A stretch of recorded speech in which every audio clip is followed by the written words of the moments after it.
আসসালামু আলাইকুম এভরিওয়ান, কি অবস্থা তোমাদের সবার? আশা করি আল্লাহর রহমতে অনেক ভালো আছো। আমরা তোমাদের গত দুইটি ক্লাসে বাংলা ভাষা ও বাংলা ভাষা এবং ব্যাকরণের আলোচ্য বিষয় এই দুইটি টপিক নিয়ে আলোচনা করেছিলাম এবং সেখানে যে সকল লাইন গুরুত্বপূর্ণ সেই সকল লাইন আমরা আন্ডারলাইন করে দিয়েছিলাম। আজকে আমরা ওই দুইটা অনুচ্ছেদ অর্থাৎ পরিচ্ছেদ যেটা বলে আর কি বাংলা দ্বিতীয় পত্রের ভাষায়, ভাষা ও বাংলা ভাষা এবং ব্যাকরণের আলোচ্য বিষয় থেকে যে সকল প্রশ্ন বিভিন্ন বিশ্ববিদ্যালয়ে এসেছে আজকে আমরা সেই সকল প্রশ্ন নিয়ে আলোচনা করব। দেখো আমাদের প্রথম প্রশ্নটা কি দেওয়া আছে, ভাষার কোন রূপ ব্যাকরণের রীতি অনুসরণ করে চলে? কতে দেওয়া আছে সাধু, খতে দেওয়া আছে চলিত, গতে দেওয়া আছে প্রাকৃত, এরপর দেওয়া আছে আঞ্চলিক। আমরা জানি যে সব সময় যে ভাষার যে রূপটা আছে সাধু রূপটা সব সময় ব্যাকরণের রীতি অনুসরণ করে চলে, তাই 1 নম্বর প্রশ্নের উত্তর হবে কি সাধু। একটু আমরা দিয়ে দেই, কালারিং করে দেই। এরপর দেখো 2 নম্বর প্রশ্নে আমাদের কি দেওয়া আছে, জনসংখ্যার দিক দিয়ে বাংলা ভাষা পৃথিবীর কততম স্থানে? কততম ভাষা? কতে দেওয়া আছে পঞ্চম, খতে দেওয়া আছে ষষ্ঠ, এরপর দেওয়া আছে সপ্তম, এরপর দেওয়া আছে অষ্টম। আমরা জানি যে জনসংখ্যার দিক দিয়ে বাংলা ভাষা পৃথিবীর ষষ্ঠতম ভাষা, হবে কি ষষ্ঠ। এরপর দেখো 3 নম্বর প্রশ্নে কি বলছে, কোন অভ্রংশ থেকে বাংলা ভাষার উদ্ভব হয়েছে বলে ডক্টর মোহাম্মদ শহীদুল্লাহ মনে করেন? আমার এখানে একটু টাইপিং মিস্টেক হয়েছে, অর্থাৎ ডক্টর মোহাম্মদ শহীদুল্লাহর মতে বাংলা ভাষা কোন অভ্রংশ থেকে তৈরি হয়েছে? দেখো কতে দেওয়া আছে কি গৌড়ীয় অভ্রংশ, সৌরশনী অভ্রংশ, মাগধী অভ্রংশ এবং ঘতে দেওয়া আছে মহারাষ্ট্রী অভ্রংশ। আমরা জানি যে ডক্টর মোহাম্মদ শহীদুল্লাহ মনে করতেন যে গৌড়ীয় অভ্রংশ থেকে বাংলা ভাষার উদ্ভব হয়েছে। এরপর 4 নম্বর প্রশ্নে কি দেওয়া আছে দেখো, বাংলা ভাষার সাধু ও চলিত রীতির মিশ্রণজনিত ত্রুটি নির্দেশ পারিভাষিক শব্দটা কি? মানে এই যে সাধু ও চলিত ভাষার যে মিশ্রণ এটাকে ব্যাকরণের ভাষায় কি বলে? কতে দেওয়া আছে কি জগা খিচুড়ি, এরপর পরে দেওয়া আছে গুরুচণ্ডালী, এরপর দেওয়া আছে লঘু গরু, এরপরে দেওয়া আছে চটুল গম্ভীর। আমরা জানি যে সাধু ও চলিত রীতির যে মিশ্রণ এটাকে সাধারণত গুরুচণ্ডালী বলা হয়ে থাকে। ব্যাকরণের ভাষায় এই যে সাধু চলিত রীতির মিশ্রণ রীতিটাকে কি বলা হয়ে থাকে? গুরুচণ্ডালী। এরপর আমাদের 5 নম্বর প্রশ্নে কি দেওয়া আছে দেখো, সাধু ও চলিত ভাষার পার্থক্য কোন পদে বেশি নির্দেশ করে? দেখো কতে কি দেওয়া আছে, বিশেষণ ও ক্রিয়া, বিশেষ্য ও বিশেষণ, বিশেষ্য ও সর্বনাম, ক্রিয়া ও সর্বনামে। আমরা জানি যে সাধু ও চলিত ভাষার পার্থক্য সবচেয়ে বেশি হয়ে থাকে হচ্ছে ক্রিয়া ও সর্বনামে। এরপর দেখো আমাদের 6 নম্বর পরবর্তী প্রশ্নটি কি দেওয়া আছে, বাংলা ভাষার গুরুচণ্ডালীর দোষ মানে কি? অর্থাৎ বাংলা ভাষায় গুরুচণ্ডালী, এই যে গুরুচণ্ডালী যেটা দেওয়া আছে এইটার মানেটা কি?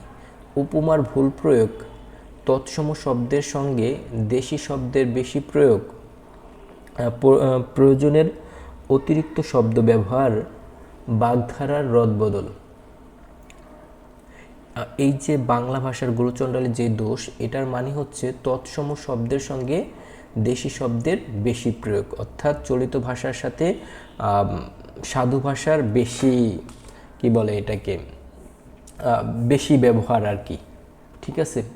এরপর দেখো 7 নম্বর প্রশ্নে কি দেওয়া আছে, বাংলা ভাষা ও সাহিত্যের আধুনিক যুগ শুরু হয় কত সালে?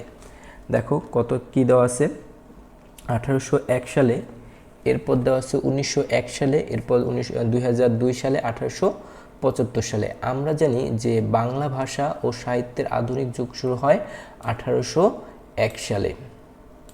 আচ্ছা আমরা এটা দাগাই নেই, এটা একটু কালারিং করে দিই। এরপর আমাদের পরবর্তী প্রশ্নটি কি দেওয়া আছে দেখো, কোন ভাষা থেকে বাংলা ভাষার জন্ম হয়েছে? সংস্কৃত, পালি, তারপর প্রাকৃত, সিংহলি। আমরা আমাদের ওই যে রিডিংটা যেখানে পড়েছিলাম সেখানে আমরা একটা সিরিয়াল দেখেছিলাম, সেখানে যে বাংলা ভাষার উদ্ভব হয়েছিল প্রাকৃত ভাষা থেকে। সেখানে আমরা পেয়েছিলাম কি বাংলা ভাষার উদ্ভব হয়েছিল কোথা থেকে? প্রাকৃত ভাষা থেকে। এর পরবর্তী প্রশ্নটিতে কি আছে দেখো, কোন লেখক চলিত ভাষারূপ রূপে প্রতিষ্ঠা করার জন্য আন্দোলন করেছেন? অর্থাৎ চলিত যে ভাষা আছে এটাকে একটা প্রতিষ্ঠিত রূপ দেওয়ার জন্য কোন লেখক বিভিন্ন সময় আন্দোলন করেছেন? ঈশ্বরচন্দ্র বিদ্যাসাগর, রামেন্দ্র সুন্দর ত্রিবেদী, প্রমথ চৌধুরী, বুদ্ধদেব বসু। আমরা জানি যে চলিত ভাষার যেই প্রতিষ্ঠাতা তিনি হলেন প্রমথ চৌধুরী, অর্থাৎ তাকে প্রমথ চৌধুরীকে চলিত ভাষার প্রবর্তকও বলা হয়ে থাকে। এরপর 10 নম্বরে কি দেওয়া আছে দেখো, বঙ্গকামরূপী থেকে সৃষ্ট একটি ভাষা বাংলা, অপর ভাষা কোনটি? কতে দেওয়া আছে অসমিয়া, উড়িয়া, হিন্দি, ব্রজবুলি।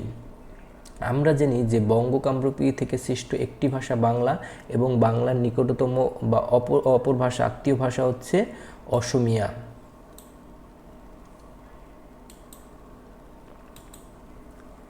এরপর দেখো আমাদের 11 নম্বর প্রশ্নে দেওয়া আছে নিচের কোন বক্তব্য সঠিক? এখানে অর্থাৎ এখানে 4টি অপশন দেওয়া আছে, এর মধ্যে কোনটি সঠিক এটা আমাদের খুঁজে বের করতে হবে। দেখো কতে কি দেওয়া আছে, সাধু ভাষায় কেবল তৎসম শব্দই বেশি ব্যবহৃত হয়।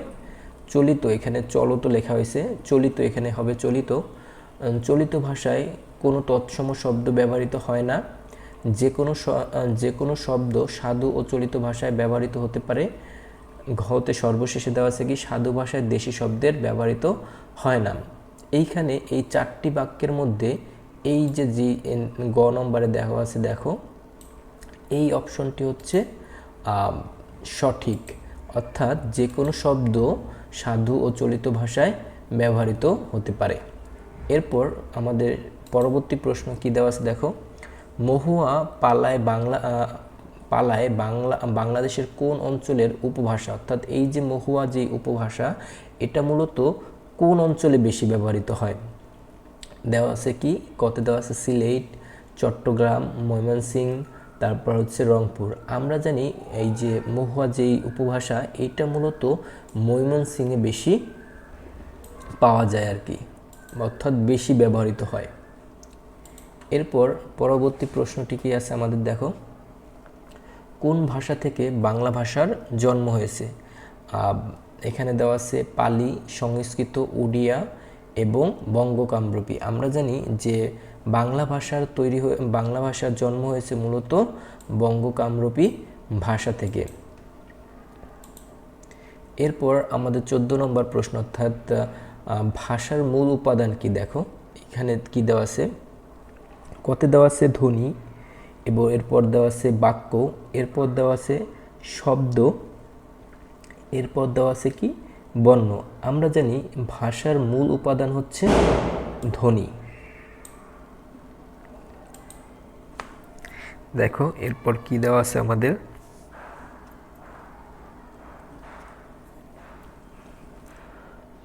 আচ্ছা এরপরে দেখো বাংলা ভাষার উৎপত্তি হয় কত শতাব্দীতে? আমাদের পরবর্তী প্রশ্ন অর্থাৎ 15 নম্বর প্রশ্নে কি বলা আছে, বাংলা ভাষার উৎপত্তি হয় কত শতাব্দীতে? দেখো কি কি দেওয়া আছে অপশনে, ষষ্ঠ শতাব্দীতে, সপ্তম শতাব্দীতে, অষ্টম শতাব্দীতে নাকি নবম শতাব্দীতে? আমরা জানি যে বাংলা ভাষার উৎপত্তি হয়েছে ষষ্ঠ শতাব্দীতে। এরপর আমাদের পরবর্তী প্রশ্নে কি দেওয়া আছে, কিসের ভেদে ভাষার পরিবর্তন ও পার্থক্য ঘটে থাকে? আমরা আমাদের যেই বিগত 2টা ক্লাস করছি আমরা সেখানে যেই আন্ডারলাইন করেছি সেখানে এই প্রশ্নটা আমরা পেয়েছিলাম, খুবই গুরুত্বপূর্ণ একটা লাইন, আমি তোমাদেরকে আন্ডারলাইন করে দিয়েছিলাম। দেখো কি কি দেওয়া আছে, দেশকাল ভেদে, এখানে আমি একটা কমা দিই নেই, আচ্ছা এটা দিয়ে নেই, দেশকাল ভেদে, দেশকাল ব্যক্তিভেদে না, এখানেও দেওয়া হয় নাই, দেশকাল ভেদে ক্ষতে দেওয়া আছে কাল ব্যক্তি পরিবেশ ভেদে, নাকি দেশ কাল পরিবেশ ভেদে, নাকি দেশ, এখানে আমি একটু কমা দিই নাই, আমি একটু দিয়ে নেই, দেশকাল ব্যক্তিভেদে। আমরা জানি যে ভাষার পরিবর্তন হয়ে থাকে সাধারণত দেশ কাল পরিবেশ ভেদে। এটা এই লাইনটা আমরা রিডিংয়ের মধ্যে পেয়েছিলাম। এরপর আমাদের পরবর্তী প্রশ্ন অর্থাৎ 17 নম্বর প্রশ্নে কী দেওয়া আছে দেখো, দৃষ্টি প্রতিবন্ধী মানুষেরা কোন পদ্ধতিতে লেখাপড়া করে? অর্থাৎ যারা চোখে দেখে না তারা কোন পদ্ধতিতে মূলত লেখাপড়া করে? ইশারা পদ্ধতিতে, নাকি শ্রবণ পদ্ধতিতে, নাকি ব্রেল পদ্ধতিতে, নাকি শব্দ পদ্ধতিতে? আমরা তোমাদেরকে ডাকায় দিছিলাম যে যেসব মানুষ দেখতে পারে না তাদের একটা পড়াশোনা করার একটা পদ্ধতি আছে, লেখাপড়ার একটা পদ্ধতি আছে। এই পদ্ধতিকে সাধারণত ব্রেইল পদ্ধতি বলা হয়। এগুলো নিয়ে তোমার রিডিংয়ে দেওয়া আছে। যদিও একজন ব্যক্তি খুব ভালোভাবে মনোযোগ দিয়ে বইটা পড়ে তাহলে তার অবশ্যই MCQতে অ্যাটলিস্ট ভালো একটা রেজাল্ট আসবে। এরপর দেখো আমাদের পরবর্তী প্রশ্নটি কী দেওয়া আছে, 18 নম্বরে দেওয়া আছে নিচের কোনটি সাধুরীতির ক্রিয়াপদ? অর্থাৎ নিচের কোনটিতে সাধুরীতি দেওয়া আছে? আমরা জানি কি সাধুরীতির একটা বৈশিষ্ট্য আছে, সেখানে হচ্ছে সাধুরীতিতে ক্রিয়াটা একটু দীর্ঘতর হয়ে থাকে। এখানে দেখো ক নম্বর কী দেওয়া আছে, চলছে, যেটাকে সাধুতে হচ্ছে চলিতেছে। এই যে এখানে দেওয়া আছে খ নম্বরে চলিতেছে, চললাম, চলবে। এই যে তিনটা চলবে, চললাম, চলছে, এগুলো হচ্ছে চলিত রীতির ক্রিয়াপদ। এই যে খ নম্বর যেটা দেওয়া আছে চলিতেছে, এইটা হচ্ছে তোমার সাধু রীতির ক্রিয়াপদ। অর্থাৎ এখানে এই যে চলিতেছে, তেছেটা একটু বাড়ায় দিছে আর কি। চলিত ভাষা এটার কি, এটার চলিত ভাষা এটার ক্রিয়াপদ হতো কি চলিতেছে না হয়ে চলিছে, এরকম একটা ক্রিয়াপদ আসতো আর কি। এরপর 19 নম্বরে কী দেওয়া আছে দেখো, কথ্য ভাষার রূপ কত প্রকার? অর্থাৎ কথ্য যে ভাষা আছে, আমাদের ভাষা দুইটি রূপ, এই যে এই রূপ আছে, এই রূপের কথ্য ভাষার রূপ কত প্রকার? 2 প্রকার, 3 প্রকার, 4 প্রকার, 5 প্রকার। আমরা জানি কথ্য ভাষার রূপ হচ্ছে মূলত 2 প্রকার। এই যে আমরা একটু দাগ দিয়ে নিই এটাকে একটু নিই। আচ্ছা, কথ্য ভাষার রূপ কত প্রকার? 2 প্রকার। এরপর আমাদের পরবর্তী প্রশ্ন কি দেওয়া আছে দেখো, কোনটি সাধু রীতির বৈশিষ্ট্য? অর্থাৎ সাধু রীতির যে আমরা বৈশিষ্ট্য পড়েছিলাম সাধু ভাষার, এইখানে সেটি দেওয়া আছে, এখানে কয়েকটি অপশন দেওয়া আছে, তার মধ্যে কোনটি সাধু ভাষার বৈশিষ্ট্য? আমরা আমাদের রিডিংয়ের মধ্যে সাধু ভাষার 4টা বৈশিষ্ট্য পড়েছিলাম মেবি। ক নম্বরে দেওয়া আছে পরিবর্তনশীল, তারপর হচ্ছে খ নম্বরে দেওয়া আছে তদ্ভব শব্দবহুল, তৎসম শব্দবহুল, তারপর হচ্ছে ঘতে দেওয়া আছে সহজবদ্ধ। আমরা জানি যে সাধুরীতির একটি গুরুত্বপূর্ণ বৈশিষ্ট্য হচ্ছে তৎসম শব্দবহুল এখানে বেশি থাকবে।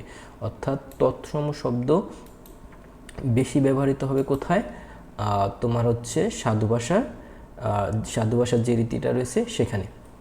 আর এই যে পরিবর্তনশীল, তদ্ভব, সহজবদ্ধ, এগুলো নিয়ে হচ্ছে চলিত ভাষার বৈশিষ্ট্য। এরপর আমাদের পরবর্তী প্রশ্নে কী দেওয়া আছে দেখো, বাংলা ভাষার নিকটতম আত্মীয় কোনটি? আমরা এটা রিডিং পড়ছিলাম। কত দেওয়া আছে উড়িয়া, তারপর হচ্ছে পালি, সংস্কৃত, ইংরেজি। আমরা জানি যে বাংলা ভাষার নিকটতম আত্মীয় হচ্ছে উড়িয়া। আচ্ছা, এটা একটু করে দেই, কালারিং করে দেই আর কি।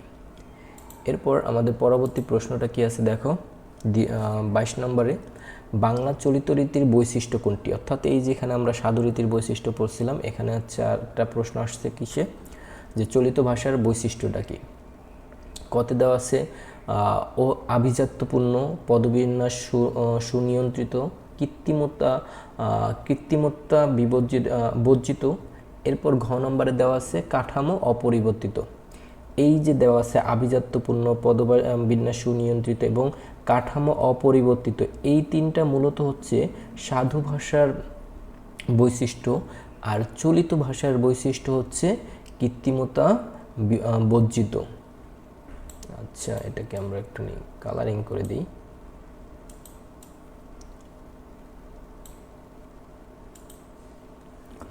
এরপর আর একটা কী দেওয়া আছে দেখো, বাংলা ভাষার জন্ম হয়েছে মানে কোথা থেকে? পালি থেকে, মাগধী প্রাকৃত থেকে, হিন্দি থেকে, সংস্কৃত থেকে। আমরা জানি ওইখানে একটা সিরিয়াল মেনটেন করে বাংলা ভাষার জন্ম হয়েছে। তার মধ্যে সিরিয়ালের মধ্যে এই যে দুইটা নাম মাগধী প্রাকৃত, এইটা কিন্তু অন্যতম।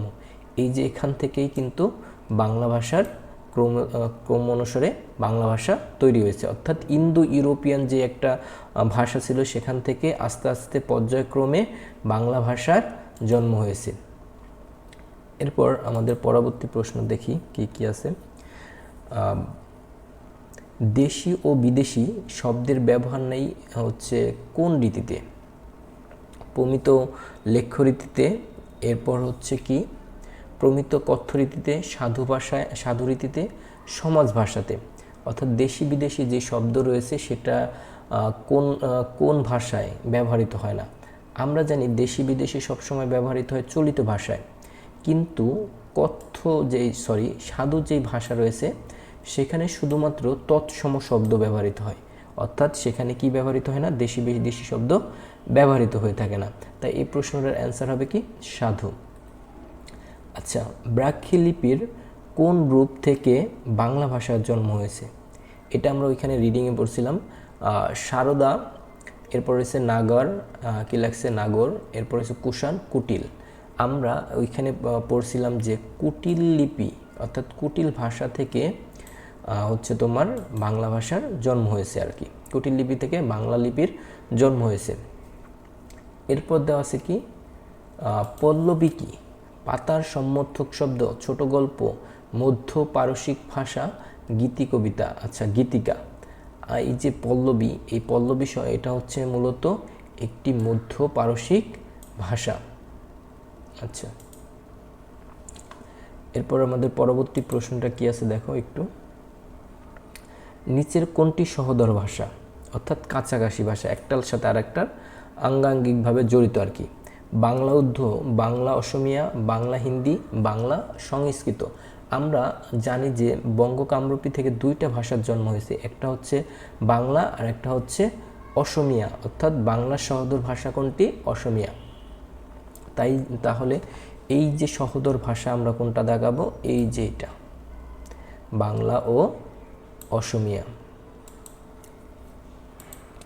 এরপর আমাদের পরবর্তী প্রশ্নটা কি দেওয়া আছে দেখো। সাধু ও চলিত রীতিতে অভিন্ন রূপ ব্যবহৃত হয় কোনটি? অর্থাৎ সাধু ভাষায়ও ব্যবহৃত হয় এবং চলিত ভাষায়ও কোন রীতিটা ব্যবহৃত হয়ে থাকে? অর্থাৎ দুইটা রীতি, সাধু ও চলিত রীতি উভয় রীতিতেই ব্যবহৃত হয় কোনটি? সর্বনাম, ক্রিয়া, সম্বোধন পদ এবং অব্যয়। দেখো, অব্যয় এবং সম্বোধন পদ দুইটাই হচ্ছে সাধু ও চলিত রীতিতে ব্যবহৃত হয়। তবে এখানে দুইটা জিনিসের মধ্যে এই যে সম্বোধন পদ এবং অব্যয় পদ, এই দুইটার মধ্যে সবচেয়ে গ্রহণযোগ্য হচ্ছে সম্বোধন পদ। তার জন্য আমরা অব্যয়কে রেখে সম্বোধন পদকে আমাদের প্রশ্নের অ্যান্সার হিসেবে নিয়ে নিলাম আর কি। এরপর দেখো আমাদের কি দেওয়া আছে,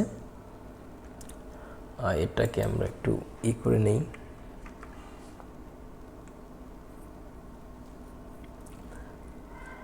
আচ্ছা,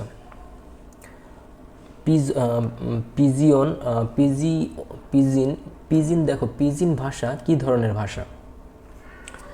পিজিন ভাষাটা কি ধরনের? মিশ্র ভাষা রীতির কৃত্রিম ভাষা, উপভাষা, ক্রেওল ভাষা, লাঙ্গুয়া ফ্রাঙ্কা। আচ্ছা, পিজন ভাষা মূলত এক ধরনের মিশ্র ভাষারীতির কৃত্রিম ভাষা। এই যে পিজিন যে ভাষাটা আছে, এই যেটা এখানকার এই যে পিজিন, এই যে পিজিনটা মূলত মিশ্র ভাষারীতির কৃত্রিম ভাষা। আচ্ছা, এটা আমরা একটু আন্ডারলাইন করে নিই।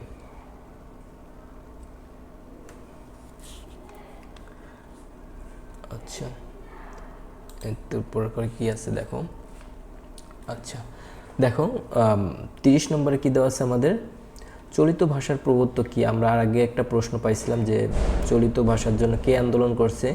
এখন আমরা পাইছি কোনটা, যে চলিত ভাষার প্রবর্তককে আমি একটু আগে যেটা বলছিলাম, যে ক নম্বরে দেওয়া আছে কি শামসুর রহমান, রাজা লিখিনি, রামমোহন রায়, প্রমথ চৌধুরী এবং হুমায়ুন আহমেদ। আমরা জানি চলিত ভাষার জন্য আন্দোলন করেছিল মূলত প্রমথ চৌধুরী এটাকে আন্দোলন করছে হচ্ছে প্রতিষ্ঠা করার জন্য। তাই এই যে চলিত ভাষার প্রবর্তক হিসেবে আমাদেরকে তাকে গণ্য করা হয়, চলিত ভাষার প্রবর্তক হিসেবে প্রমথ চৌধুরীকেই গণ্য করা হয় বা মানা হয় আর কি।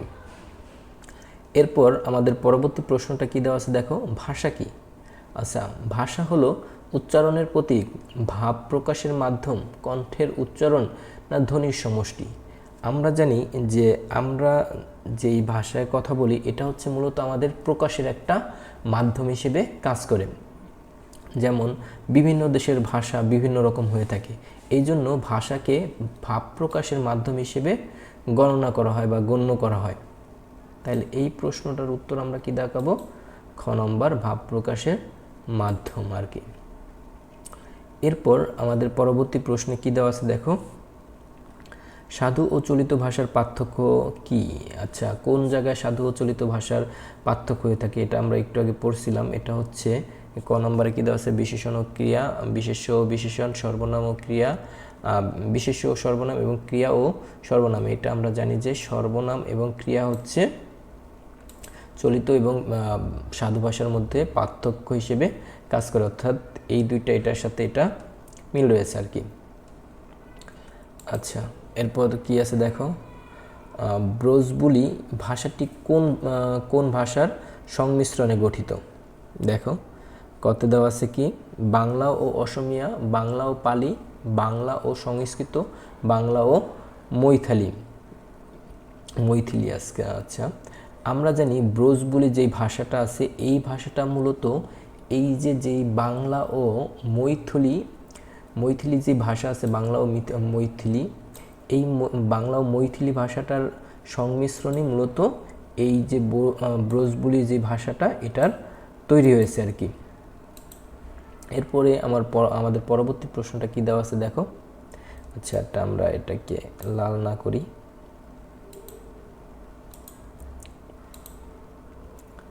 এরপর আমাদের পরবর্তী প্রশ্নটা কি দেওয়া আছে, বর্তমানে পৃথিবীতে প্রায় কত হাজার ভাষা বিদ্যমান রয়েছে? বর্তমানে পৃথিবীতে কত হাজার ভাষা রয়েছে? ক নম্বরে দেওয়া আছে কি দেখো, 3,500 ভাষা, 2,500 ভাষা, 2,000 ভাষা নাকি 5,000 ভাষা। আমাদের আগের বইটা, বর্তমান যে বইটা না, এর আগে যে বইটা ছিল সেই বইতে দেওয়া ছিল যে পৃথিবীতে বর্তমানে 2,500 ভাষা, 2,500-এর মতো ভাষা কি আছে, বিদ্যমান রয়েছে আর কি। পৃথিবীর বিভিন্ন দেশে কত হাজার ভাষা রয়েছে এখন? 2,500-এর মতো ভাষা রয়েছে।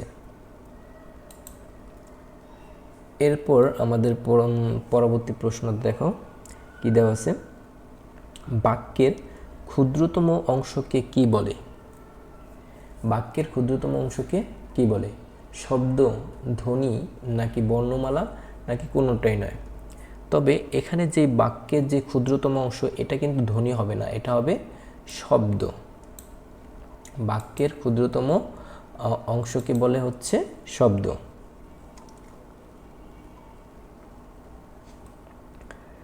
এরপর আমাদের পরবর্তী প্রশ্নটা কি দেওয়া আছে দেখো, মৈথিলি ও বাংলা ভাষার সংমিশ্রণে কোন ভাষার সৃষ্টি হয়েছে? একটু আগে আমরা এটা দেখছিলাম, এখানে কি দেওয়া আছে কি প্রাকৃত, গৌড়ীয়, ব্রজবুলি, এরপর হচ্ছে অভ্রংশ। এটা হচ্ছে বাংলা এবং মৈথিলি ভাষার মৈথিলি ও বাংলা ভাষার মাধ্যমে তৈরি হয়েছে মূলত ব্রজবুলি ভাষাটা। এরপর পরবর্তী প্রশ্নে কি দেওয়া আছে দেখো, প্রত্যেক ভাষার মৌলিক কয়টি অংশ রয়েছে? আমরা জানি প্রতিটি ভাষার মৌলিক 4টি অংশ রয়েছে। এখানে কতে দেওয়া আছে 3টি, খতে দেওয়া আছে 5টি, গতে দেওয়া আছে 2টি এবং ঘতে দেওয়া আছে 4টি। আমরা জানি যে প্রত্যেকটি ভাষার 4টি মৌলিক অংশ থাকে। এরপর দেখো আমাদের সর্বশেষ 38 নম্বর প্রশ্নে আমাদের কি দেওয়া আছে, বাংলায় লেখা বাংলা ভাষার প্রথম ব্যাকরণ যে গ্রন্থ এইটা কে রচনা করেন?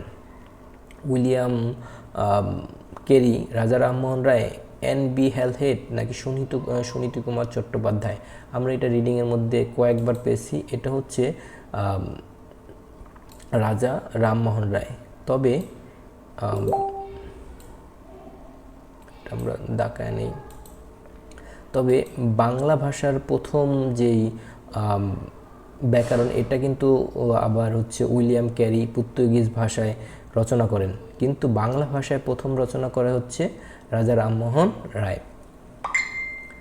এরপর আমাদের পরবর্তী প্রশ্ন, অর্থাৎ 39 নম্বর প্রশ্নে কী দেওয়া আছে দেখো। সাধু ভাষায় কোন কোন পদ বিশেষ রীতি মেনে চলে? অর্থাৎ সাধু ভাষায় কোন কোন রীতি, সাধু ভাষায় কোন কোন পদ বিশেষ রীতি মেনে চলে? এর মধ্যে কি দেওয়া আছে দেখো। কতে দেওয়া আছে অব্যয়, এরপর হচ্ছে গতে দেওয়া আছে এখানে খতে দেওয়া আছে ক্রিয়া ও বিশেষণ, এরপর দেওয়া আছে বিশেষ্য বিশেষণ এবং সর্বনাম ও ক্রিয়া। সাধু ভাষায় মূলত বিশেষ রীতি মেনে চলে হচ্ছে সর্বনাম এবং ক্রিয়াপদ। আচ্ছা, এটাকে আমরা আরেকটু দিই। আচ্ছা, এর পরবর্তী প্রশ্নটা কি দেওয়া আছে দেখো। কাটাইনু বহুদিন সুখ পরিহরি। এই যে পরিহরি এই শব্দের চলিত রূপ কি? এটা মূলত একটা সাধু ভাষা। সাধু ভাষার যে রীতি, সাধু রীতিতে দেওয়া আছে পরিহরি। এই যে পরিহরি, এটার চলিত রূপ কি? এখানে কি ত্যাগ করা, পরিহার করা, ভ্রমে বা ভুলে গিয়ে, কোনটা হচ্ছে এটার চলিত রূপ? পরিহরি মূলত পরিহার করাকে মিন করে আর কি। এখানে খ নম্বর অ্যান্সারে কি দেওয়া আছে দেখো, পরিহার করা। তাই এই যে পরিহরি, এটার চলিত রূপ আমরা পেলাম কোনটিতে? খ নম্বরে। তাই এই প্রশ্নটার অ্যান্সার হবে খ। এরপর আমরা পরবর্তী প্রশ্নে যাই। দেখো 41 নম্বর প্রশ্নে আমাদের কি দেওয়া আছে। 20 খণ্ডের বাংলা এবং ইংরেজি বিশ্বকোষ বাংলাপিডিয়া প্রকাশ করেছে কোন প্রতিষ্ঠান? বাংলা একাডেমি, পশ্চিমবঙ্গ একাডেমি নাকি এটা সাহিত্য একাডেমি ছিল, সাহিত্য একাডেমি নাকি পশ্চিমবঙ্গ একাডেমি, বাংলা একাডেমি নাকি বাংলাদেশ এশিয়াটিক সোসাইটি? এইটা আমরা জানি যে 20 খণ্ডের বাংলা এবং ইংরেজি বিশ্বকোষ বাংলাপিডিয়া প্রকাশ করেছে বাংলাদেশ এশিয়াটিক সোসাইটি। এরপর পরবর্তীতে কি দেওয়া আছে দেখো। প্রমিত বাংলা ভাষা বলতে কি বুঝো? আঞ্চলিক রীতির বাংলা ভাষা, কথ্য রীতির বাংলা ভাষা নাকি চলিত রীতির বাংলা ভাষা নাকি সাধু রীতির বাংলা ভাষা? আমরা জানি প্রমিত যেই বাংলা ভাষা আছে এটা মূলত আঞ্চলিক রীতির একটা বাংলা ভাষা। আচ্ছা, এটাকে আমরা একটু কালারিং করে দিই। আচ্ছা, এরপর আমাদের পরবর্তী প্রশ্নটা কি আছে দেখো। বাংলা ভাষার অন্তর্নিহিত শৃঙ্খলা, অর্থাৎ কোন নিয়ম শৃঙ্খলা মাইনা বাংলা ভাষায় একটা বাক্য তৈরি হয়? দেখো ক নম্বরে দেওয়া আছে ধ্বনি, শব্দ, বাক্য, অর্থ, ব্যঞ্জনা। এই চারটা দিয়ে কি তৈরি হয়, নাকি চলিত ভাষা দিয়ে তৈরি হয়, নাকি ভাষার ব্যঞ্জনা দিয়ে একটা শৃঙ্খলা বা বাক্য তৈরি হয়, নাকি প্রমিত উচ্চারণ দিয়ে তৈরি হয়? আমরা জানি যে বাংলা ভাষার যে অন্তর্নিহিত শৃঙ্খলা, এটা মূলত প্রথমে থাকে ধ্বনি, এরপর থাকে শব্দ, এরপর হচ্ছে বাক্য, এরপর হচ্ছে অর্থ, এরপর হচ্ছে ব্যঞ্জনা। এইগুলো দিয়েই মূলত একটা পূর্ণাঙ্গ অর্থ বা পূর্ণাঙ্গ একটা বাক্য তৈরি হয়ে থাকে। তাহলে এটার উত্তর হবে কি? ক নম্বর। এরপর আমাদের 45 নম্বর প্রশ্নে আমরা চলে আসলাম। চর্যাপদ আবিষ্কার হয় কত সালে? গুরুত্বপূর্ণ একটা প্রশ্ন, যে আমাদের কিন্তু বাংলা ভাষার প্রথম নিদর্শন হচ্ছে চর্যাপদ। এই যে চর্যাপদ, এইটা আবিষ্কার হয় নেপালের রাজধানী কাঠমান্ডুতে, একটা রাজ পরিবারে, রাজদরবারে আর কি। সেটা আবিষ্কার হয় কত সালে? এই যে এখানে দেওয়া আছে 2001 সালে, 1901 সালে, 2001 সালে নাকি 2010 সালে নাকি 1907 সালে। এই যে চর্যাপদ, এটা মূলত আবিষ্কার হয় 1907 সালে নেপালের রাজধানী কাঠমান্ডুতে। আচ্ছা, এটাকে আমরা আর একটু যাই কাঠমান্ডুতে। এরপর দেখো যে কি দেওয়া আছে যে চর্যাপদ কোন ধর্মাবলম্বীদের কবিদের রচনা, অর্থাৎ এই যে যে চর্যাপদ, যে বাংলা ভাষার আদি নিদর্শন বলা হয় চর্যাপদকে, এই চর্যাপদটা মূলত কারা রচনা করে, কোন কবিরা রচনা করে, তারা কি মুসলিম ছিল, নাকি তারা সনাতন ছিল, নাকি তারা বৌদ্ধ ছিল, নাকি তারা ব্রাহ্মণ ছিল বা ব্রহ্ম ছিল। এই যে চর্যাপদ, এইটা মূলত যে বৌদ্ধ, নেপালের যে বৌদ্ধরা আছে তারা, বৌদ্ধদের যে কবি ওনারাই লিখছেন। এই চর্যাপদটা মূলত বৌদ্ধ কবিদের রচনা। এরপর আমাদের 47 নম্বর প্রশ্নে কি দেওয়া আছে দেখো, কোন ভাষার নিজস্ব লিপি নেই, অর্থাৎ কোন ভাষায় নিজস্ব কোনো লিপি নেই। দেখো কি দেওয়া আছে, বাংলা, আরবি, ইংরেজি, চীনা। বাংলা, আরবি, ইংরেজির এই তিনটা ভাষারই নিজস্ব লিপি আছে, কিন্তু চীনা ভাষার কোনো নিজস্ব লিপি নাই। আচ্ছা,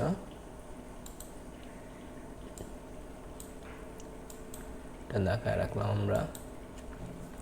এরপর আমাদের পরবর্তী প্রশ্নটা কি দেওয়া আছে দেখো, সাধু ভাষায় কোন শব্দের প্রাধান্য বেশি থাকে, সাধু ভাষায় কোন শব্দ বেশি ব্যবহৃত হয়ে থাকে, দেশি, বিদেশি, তৎসম, তদ্ভব। আমরা জানি সাধু ভাষায় মূলত তৎসম শব্দের ব্যবহার বেশি হয়ে থাকে। এরপরের প্রশ্ন আমাদের কি দেওয়া আছে দেখো, সর্বপ্রথম কোন ভাষায় ব্যাকরণ রচনা করা হয়। এই যে প্রশ্নটা, এটা একদম আমরা প্রথম লাইনের দিকে পেয়ে গেছিলাম আমরা আমাদের রিডিংয়ের। এরপর দেখো কি দেওয়া আছে, বাংলা, আরবি, পর্তুগিজ এবং ইংরেজি। আমরা জানি যে বাংলা ভাষার প্রথম ব্যাকরণ রচনা হয় এই যে পর্তুগিজ ভাষায়। বাংলা ভাষার প্রথম ব্যাকরণ রচনা হয় পর্তুগিজ ভাষায়, এটা মনে হয় সম্ভবত 1700 না 1807 সালে সম্ভবত। এরপর দেখো কি দেওয়া আছে, কোনটি বাকযন্ত্র নয়, অর্থাৎ আমাদের যে বাকযন্ত্র রয়েছে এই বাকযন্ত্রের মধ্যে কোনটি পড়ে না, ওষ্ঠ, নাকি করটি, নাকি জিহ্বা, নাকি দাঁত। ওষ্ঠ, তারপর হচ্ছে জিহ্বা মানে জিভ, দাঁত, এই তিনটাই মূলত বাকযন্ত্র মূলত, কিন্তু এই যে করটি দেওয়া আছে এই করটিটা মূলত বাকযন্ত্রের অংশ নয়। এরপর দেওয়া আছে কি দেখো, ভাষার মূল উপকরণ কি, ভাষার মূল উপকরণ হচ্ছে মূলত বাক্য। আচ্ছা, এটা হচ্ছে কি ভাষার মূল উপকরণ কি, বাক্য। এরপর কি দেওয়া আছে দেখো, বাংলা লেখ্য ভাষার কয়টি রূপ বিদ্যমান, 4টি, নাকি 5টি, নাকি 3টি, নাকি 2টি। বাংলা ভাষার লেখ্য রূপের মূলত 2টি রূপ বিদ্যমান। আচ্ছা, এটার উত্তর হবে 2টি। এর পরবর্তী প্রশ্নে আমাদের কি দেওয়া আছে দেখো, ভারতীয় আর্য ভাষার দ্বিতীয় স্তর কোনটি, বাংলা, নাকি মাগধী, নাকি সংস্কৃত, নাকি হিন্দি। ভারতীয় আর্য ভাষার দ্বিতীয় স্তর হচ্ছে এই যে মাগধী যে ভাষাটা, এটা। বাংলা ভাষার দ্বিতীয় স্তর কোনটি, ভারতীয় আর্য ভাষার দ্বিতীয় স্তর হচ্ছে মাগধী ভাষা। এরপর আমাদের পরবর্তী প্রশ্নটা দেওয়া আছে কি দেখো, বাংলা সাহিত্যের মধ্যযুগের সময়সীমা কোনটি, যে 900 থেকে 1200, নাকি 800 থেকে 1100, নাকি 1000 থেকে 1200, নাকি 650 থেকে 1200। বাংলা সাহিত্যের মধ্যযুগের সময়সীমা হচ্ছে, আমরা জানি যে 650 থেকে, এই যে দেওয়া আছে 650 থেকে 1200 পর্যন্ত যে সময়টা, এটাকে মূলত মধ্যযুগের সময়সীমা হিসেবে ধরা হয়। এরপর আমাদের পরবর্তী প্রশ্নটা কি দেওয়া আছে দেখো, রাজা রামমোহন রায়ের প্রণীত বাংলা ব্যাকরণের নাম কি, মাগধীয় ব্যাকরণ, নাকি বাংলা ব্যাকরণ, নাকি গৌড়ীয় ব্যাকরণ, নাকি ভাষা ব্যাকরণ। আমরা জানি রাজা রামমোহন রায় যেই বাংলা ভাষাটা, যেই ব্যাকরণটা রচনা করেছেন সেটার নাম হচ্ছে গৌড়ীয় ব্যাকরণ।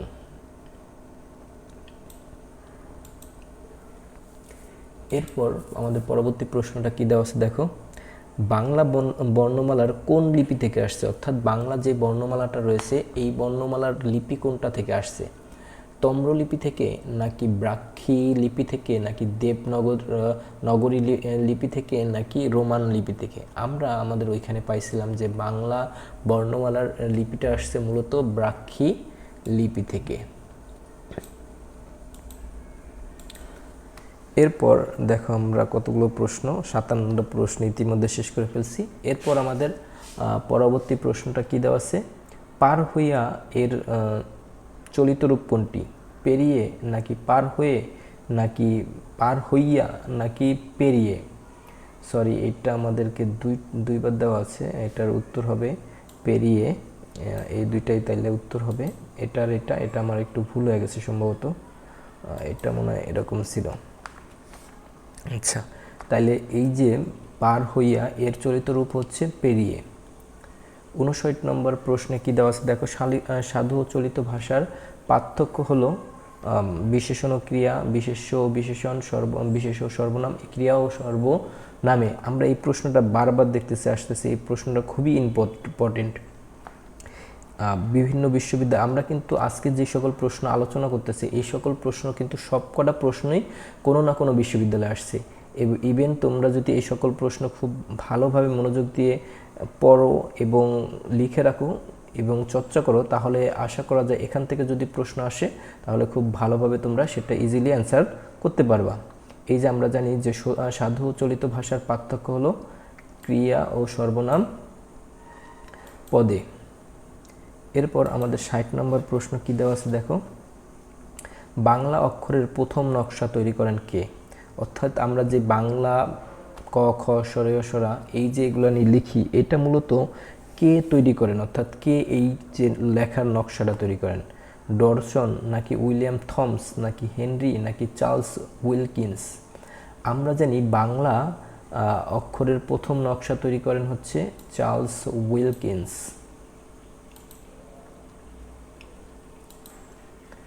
এরপর আমাদের 61 নম্বর প্রশ্নে কি দেওয়া আছে দেখো, বাংলা ব্যাকরণের প্রাথমিক রূপ প্রকাশিত হয় কোন ভাষায়? অর্থাৎ যে বাংলা ব্যাকরণ এটা মূলত কোন ভাষায় প্রথম প্রকাশিত হয়?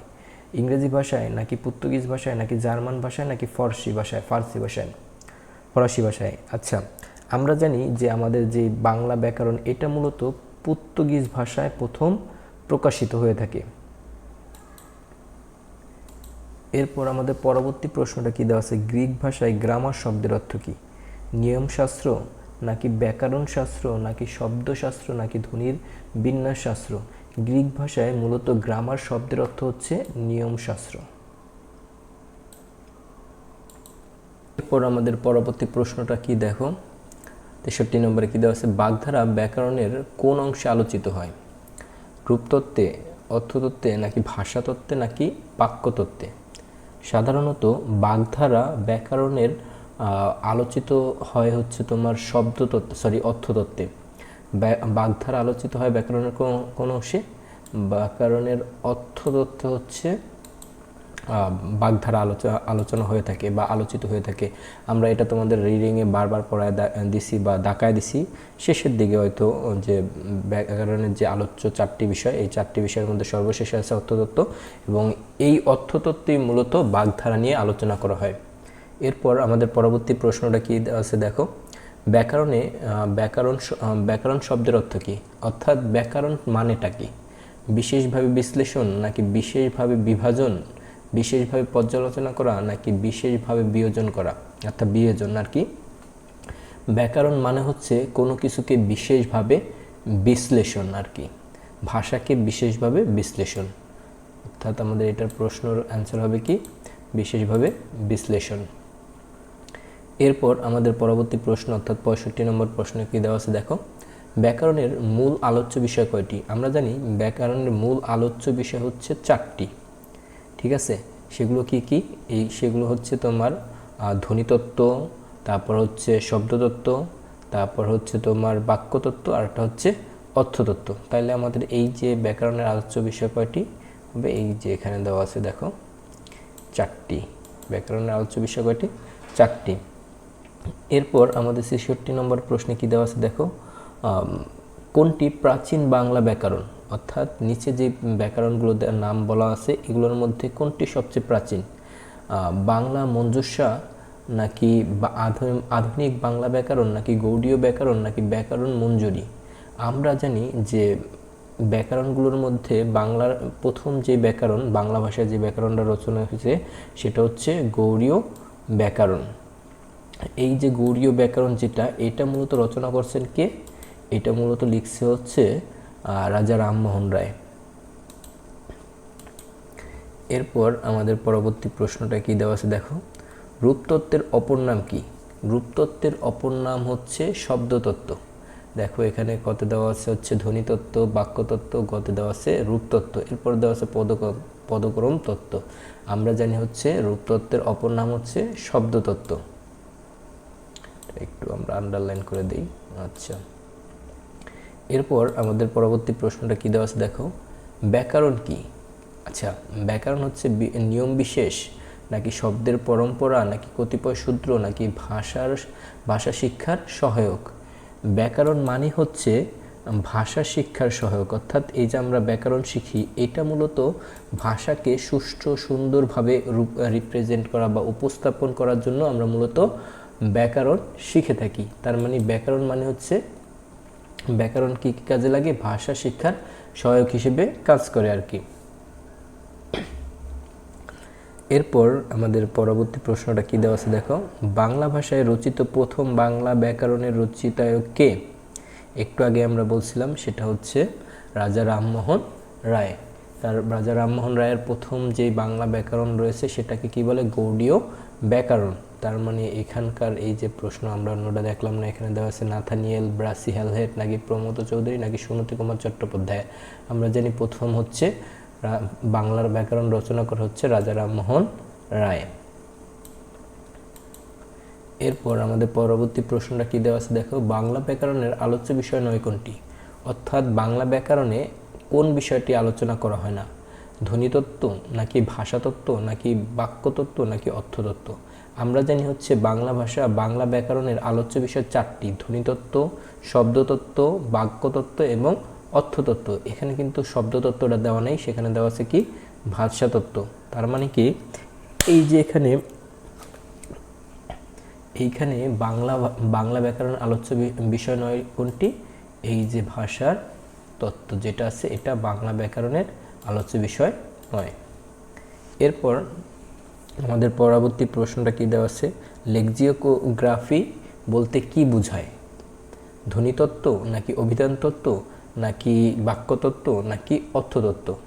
লেক্সিকোগ্রাফি বলতে মূলত অভিধান তত্ত্ব আছে, এই অভিধান তত্ত্বটাকে বোঝানো হয়। এটার মানে কি? এটা হচ্ছে অভিধান তত্ত্ব। আচ্ছা, লেক্সিকোগ্রাফি মানে হচ্ছে অভিধান তত্ত্ব, এটা এই হয় না কেন? আচ্ছা, এরপর আমাদের পরবর্তী প্রশ্নটা কি দেওয়া আছে দেখো, ধ্বনিতত্ত্বের আলোচ্য বিষয় নয় কোনটি? অর্থাৎ এই যে আমরা এখানে একটা পাইছিলাম, এখানে তো পাইছিলাম ভাষাতত্ত্ব, এটা আলোচ্য বিষয় না। এখানে দেওয়া আছে কি? ধ্বনিতত্ত্বের আলোচ্য বিষয় নয় কোনটি? অর্থাৎ ধ্বনিতত্ত্বে কোন কোন বিষয় আলোচনা করা হয় না? এর মধ্যে কি রয়েছে দেখো, বর্ণ, সন্ধি, প্রত্যয়, সত্যবিধান। অর্থাৎ ধ্বনিতত্ত্বের আমরা কি জানি যে ধ্বনিতত্ত্বের মধ্যে বর্ণ, সন্ধি, তারপর সত্যবিধান, নত্যবিধান এগুলো আলোচনা করা হয়। মূলত প্রত্যয় যে আছে, এই যে প্রত্যয়টা মূলত কি হয় না, এই যে তোমার ধ্বনিতত্ত্বে আলোচনা করা হয় না। এরপর আমাদের 73 নম্বর প্রশ্নে কি দেওয়া আছে দেখো, ব্যাকরণের কোন অংশে কারক নিয়ে আলোচনা করা হয়? অর্থাৎ ব্যাকরণের কোন অংশে কারক নিয়ে আলোচনা করা হয় বা কথা বলা হয় আর কি। দেখো, ধ্বনিতত্ত্বে নাকি অভিধান তত্ত্বে নাকি বাক্যতত্ত্বে নাকি অর্থতত্ত্বে? আমরা জানি যে কারক বর্তমান বই, যে নতুন যে বইটা রয়েছে আমাদের নবম দশম শ্রেণীর, এই বই অনুযায়ী কারক মূলত বাক্যতত্ত্বে আলোচনা হয়ে থাকে। আমরা এইটা তোমাদের রিডিং পড়াইছি, তখন আমি তোমাদেরকে আন্ডারলাইন করে দিয়েছিলাম যে কারক মূলত বাক্যতত্ত্বে আলোচিত হয়ে থাকে। এরপর আমাদের পরবর্তী প্রশ্নগুলো দেখি কি দেওয়া আছে দেখো, আমাদের পরবর্তী প্রশ্নটা কত? 74 নম্বর। দেখো, ব্যাকরণের কোন অংশে প্রত্যয় সমাস নিয়ে আলোচনা করা হয়? প্রত্যয় সমাস নিয়ে কোন অংশে আলোচনা করা হয়? এগুলো নিয়ে আমি আন্ডারলাইন করে দিয়েছিলাম তোমার, যদিও ওইখানে যখন তোমাদের রিডিং পড়েছি তখন। দেখো, ধ্বনিতত্ত্বে নাকি শব্দতত্ত্বে নাকি বাক্যতত্ত্বে নাকি অর্থতত্ত্বে প্রত্যয় এবং সমাস কোন অংশে আলোচনা করা হয়? প্রত্যয় এবং সমাস মূলত বাংলা ব্যাকরণের শব্দতত্ত্ব যে একটা অংশ আছে মৌলিক 4টি অংশের মধ্যে, সেই শব্দতত্ত্বের মধ্যে বা রূপতত্ত্বের মধ্যে আলোচনা করা হয়ে থাকে সমাস এবং প্রত্যয়। এরপর কি দেওয়া আছে দেখো, the origin and development of Bengali language, এই গ্রন্থ রচনা করেন কে? রাজা রামমোহন রায় নাকি নাথানিয়াল ব্রাসি হ্যালহেড নাকি প্রমথ চৌধুরী নাকি doctor Suniti Kumar Chattopadhyay? The origin and development of Bengali language গ্রন্থের রচিত মূলত এই যে ডক্টর সুনীতি কুমার চট্টোপাধ্যায়, এই ভদ্রলোকে। তো এটার অ্যান্সার হবে ডক্টর সুনীতি কুমার চট্টোপাধ্যায়। এরপর আমাদের পরবর্তী প্রশ্নটা কি দেওয়া আছে দেখো, ব্যাকরণ শব্দের সংশ্লেষিত রূপ কোনটি? মানে অর্থাৎ এই যে আমরা যে ব্যাকরণ লেখাটা আছে এটা ভাঙলে মূলত কি হয়, এটা তো আমাদের বইতে দেওয়া আছে, দেখবা বি আ কি আপ নাকি বি আ কি অন নাকি বি আ কি অন নাকি বি আ কি আনাজ। দেখো এইখানে এই দুইটা হচ্ছে কনফিউশন আমাদের তৈরি করতেছে। বাংলা ব্যাকরণের এই যে বিশ্লেষিত রূপ এটা হচ্ছে বি আ কি অন, এইখানে এটা হচ্ছে মূল অ্যান্সার। যদিও তোমরা কনফিউশনে পড়ে যাবা, সবসময় রাখবা যে বাংলা ব্যাকরণ মূলত বি দেওয়া শুরু হয়, অর্থাৎ রসিকার দিয়ে শুরু হয়, বি আ কি অন। এই যে রসিক দীর্ঘিকার, এটার দিকে খেয়াল করা যাবে না। এই যে এটার উত্তর হবে কি বি আ কি অন, ব্যাকরণ। এরপর আমাদের পরবর্তী প্রশ্নটা কি দেওয়া আছে দেখো, বাংলা ব্যাকরণ প্রথম যে ভাষায় লেখা হয়, এটা আমরা কয়েকবারে পড়ছি যে এটা হচ্ছে পর্তুগিজ ভাষায়। বাংলা ব্যাকরণ প্রথম পর্তুগিজ ভাষায় লেখা হয়। এরপর 58 নম্বর প্রশ্নে কি দেওয়া আছে, সন্ধি ব্যাকরণের কোন অংশে আলোচনা করা হয়, অর্থাৎ কোন অংশের আলোচ্য বিষয়? ধ্বনিতত্ত্বের নাকি শব্দতত্ত্বের নাকি বাক্যতত্ত্বের নাকি অর্থতত্ত্বের? আমরা জানি সন্ধি, নত্যবিধান, সত্যবিধান এগুলো মূলত ধ্বনিতত্ত্বের আলোচ্য বিষয়। এরপর আমাদের 79 নম্বর প্রশ্ন, অর্থাৎ এই যে এখানকার এই পেজের অর্থাৎ এই স্লাইডটার শেষ প্রশ্ন, নত্যবিধান ও সত্যবিধান, এই নত্যবিধান এবং সত্যবিধান এই যে এগুলো ব্যাকরণের কোন অংশের আলোচনা করা হয়ে থাকে? এই যে শনি, নত্যবিধান, সত্যবিধান এগুলো মূলত ধ্বনিতত্ত্বের আলোচ্য বিষয়। এগুলো নিয়ে আর দেখলাম না, আমাদের উত্তর পেয়ে গেছি, এটা হচ্ছে ধ্বনিতত্ত্বের আলোচ্য বিষয়। নত্যবিধান এবং সত্যবিধান কোথায় আলোচনা করা হয়? ধ্বনিতত্ত্বে। এরপর আমাদের পরবর্তী প্রশ্নটা কি দেওয়া আছে দেখো, ডক্টর মোহাম্মদ শহীদুল্লাহর অভিধান কোনটি, অর্থাৎ তিনি কোনটা রচনা করছেন? চলন্তিকা বাংলা ভাষার অভিধান নাকি বাংলা আঞ্চলিক ভাষার অভিধান নাকি সুকুমার সেন? আমরা জানি ডক্টর মোহাম্মদ শহীদুল্লাহর একটা গুরুত্বপূর্ণ অভিধান হচ্ছে বাংলা আঞ্চলিক ভাষার অভিধান, অর্থাৎ এই যে 4টা অপশনের মধ্যে ডক্টর মোহাম্মদ শহীদুল্লাহ কোনটা রচনা করছেন? বাংলা আঞ্চলিক ভাষার অভিধান। আচ্ছা, এইটা অ্যান্সার করে দেই। এরপর আমাদের পরবর্তী প্রশ্নটা কি দেওয়া আছে দেখো, ক্রিয়াকাল, এরপর হচ্ছে ক্রিয়াকাল ব্যাকরণের কোন অংশে আলোচ্য বিষয়? অর্থাৎ এই যে ক্রিয়াকাল এবং ক্রিয়া এগুলো নিয়ে কোন অংশে আলোচনা করা হয়? ধ্বনিতত্ত্বে নাকি রূপতত্ত্বে নাকি এই যে রূপতত্ত্বের অপর নাম হচ্ছে শব্দতত্ত্ব, বাক্যতত্ত্ব নাকি অর্থতত্ত্বে? আমরা জানি ক্রিয়া এবং ক্রিয়াকালের সাথে সাধারণত শব্দ যুক্ত থাকে, এই জন্য ক্রিয়া এবং ক্রিয়াকাল হচ্ছে শব্দতত্ত্বে আলোচ্য বিষয়, অর্থাৎ শব্দতত্ত্বে আলোচনা করা হয় কোনটি? ক্রিয়া এবং ক্রিয়াকাল। এরপর আমাদের পরবর্তী প্রশ্নটা কি দেওয়া আছে দেখো, অক্ষর বা তার চিহ্নকে কি বলে? কার, বর্ণ, ফলা নাকি পদ? আমরা জানি অক্ষর বা তার চিহ্নকে মূলত বর্ণ বলা হয়। আচ্ছা, বা ধ্বনির নির্দেশক চিহ্নকে কি বলা হয়? বর্ণ বলা হয়।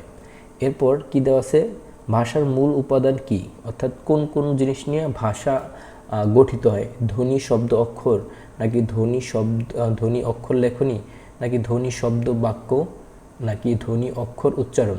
অর্থাৎ আমরা এখানে দেখি একটা সিরিয়াল মেনটেন করে কোনো একটা ভাষা তৈরি করতে হলে একটা সিরিয়াল মেনটেন করতে হয়। প্রথমে সেখানে ধ্বনি উচ্চারণ হয়, এরপর শব্দ, এরপর বাক্য, এরপর ভাষা আসে। আমাদের মধ্যে এই যে আমরা এইখানে যেই 4টা অপশন পড়ছি, এই 4টা অপশনের মধ্যে মূলত গ নাম্বার এই যে ধ্বনি শব্দ বাক্য, এইটা হচ্ছে একটা নিয়ম মান্না চলছে, যার কারণে এটাকে আমরা আমাদের অ্যান্সার হিসেবে গণনা করলাম যে ধ্বনি প্রথমে আসবে, ধ্বনি উচ্চারিত হবে, এরপর সেটা শব্দে যাবে, তারপর হচ্ছে বাক্যে আসবে, এরপর ভাষাতে যাবে। তাই ভাষার মূল উপাদান হিসেবে আমরা কোনটি গণ্য করতে পারি? ভাষার মূল উপাদান হিসেবে আমরা গণ্য করতে পারি ধ্বনি শব্দ এবং বাক্যকে। এরপর আমাদের পরবর্তী প্রশ্নটা কি দেওয়া আছে দেখো, 84 নম্বরে দেওয়া আছে বর্ণ কি। আচ্ছা, বর্ণটা কি? বাক্যের ক্ষুদ্রতম অংশ, নাকি একসঙ্গে উচ্চারিত ধ্বনিগুচ্ছ, নাকি ধ্বনির নির্দেশক প্রতীক, নাকি ধ্বনির শ্রুতিগ্রাহ্য রূপ? আমরা জানি যে বর্ণ হচ্ছে ধ্বনি, আমরা যে ধ্বনি উচ্চারণ করি এটার নির্দেশক প্রতীক, অর্থাৎ আমরা যে ধ্বনিটাকে আমরা যেই প্রতীক দিয়ে প্রকাশ করি সেটা হচ্ছে মূলত কি? এই বর্ণ। তাহলে আমাদের উত্তর পেয়ে গেলাম গ নম্বর। আচ্ছা, এরপরের প্রশ্নটা কি দেওয়া আছে দেখো, শব্দের ক্ষুদ্রতম অংশকে কি বলে? শব্দের ক্ষুদ্রতম অংশকে কি বলে? বর্ণ, নাকি হচ্ছে পদ, নাকি ধ্বনি, নাকি বাক্য? শব্দের ক্ষুদ্রতম অংশকে বলা হচ্ছে বর্ণ। আমি আবার বলতেছি যে শব্দের ক্ষুদ্রতম অংশকে কি বলে? শব্দের ক্ষুদ্রতম অংশ হচ্ছে বর্ণ, অর্থাৎ বর্ণ থেকেই শব্দ তৈরি হয়। এরপর দেওয়া আছে কি দেখো, ভাষার প্রধান উপাদান কি? ভাষার প্রধান উপাদান কি? ভাষার প্রধান উপাদান হচ্ছে শব্দ, অর্থাৎ শব্দ দিয়েই কি হয়? ভাষা তৈরি হয়ে থাকে। আমাদের এইখানে এই যে 86টা প্রশ্ন পর্যন্তই শেষ, অর্থাৎ আমরা এই যে 2টা অধ্যায় বা 2টা পরিচ্ছেদ যাই বলি না কেন, ভাষা ও বাংলা ভাষা এবং বাংলা ব্যাকরণের আলোচ্য বিষয়, এই 2টা পরিচ্ছেদের মধ্যে যতগুলো প্রশ্ন বিগত বছরগুলোতে বিভিন্ন বিশ্ববিদ্যালয়ে এসেছে, এই সকল প্রশ্ন আজকে আমরা আলোচনা করলাম এবং এই যে প্রশ্নগুলো কিভাবে আসে সেগুলো আমরা দেখলাম এবং কোথা থেকে আসে আমরা সেটা দেখলাম যে আমাদের বইয়ের রিডিং থেকে প্রচুর পরিমাণে প্রশ্ন আসে। তাই আমাদের কী করতে হবে? প্রচুর পরিমাণে বইটাকে রিডিং করতে হবে এবং যাতে করে আমরা আমাদের এইখানকার প্রশ্নগুলো খুব সহজে আনসার করতে পারি।